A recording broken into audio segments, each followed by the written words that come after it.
نبی اکرم باعث تخلیق آدم و بنی آدم صلی اللہ علیہ وآلہ وسلم نے ایک دفعہ حضرت جبیر بن مطعم رضی اللہ تعالیٰ عنہ کو فرمایا، آپ سفر پر جاتے ہیں، میں آپ کو ایسا عمل نہ بتاؤں کہ آپ کا زاد راہ، آپ کے حالات دوسروں سے اچھے رہیں؟ عرض کی یا رسول اللہ، یہ نوازش تو ضرور فرمائیں۔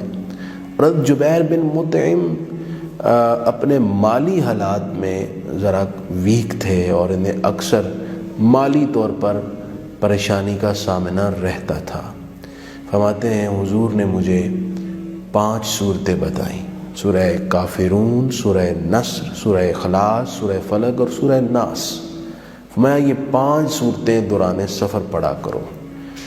فرماتے ہیں میں نے یہ شروع کر دیا تو میں نے اللہ کے فضل سے اتنا رزق پایا کہ میرا زاد راہ بھی اچھا رہتا اور میرے مالی حالات بھی بہت بہتر ہو گئے، اور مجھے کبھی فقر اور محتاجی کا منہ نہیں دیکھنا پڑا۔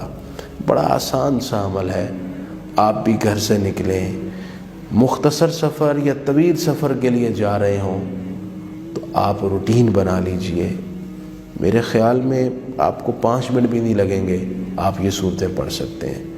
اور آپ گھر سے دکان کی طرف جا رہے ہیں، آپ گھر سے جاب کے لیے جا رہے ہیں، گھر سے جب بھی نکلتے ہیں یہ صورتیں اپنا معمول بنا لیجئے، انشاءاللہ رزق کی بارش ہوگی۔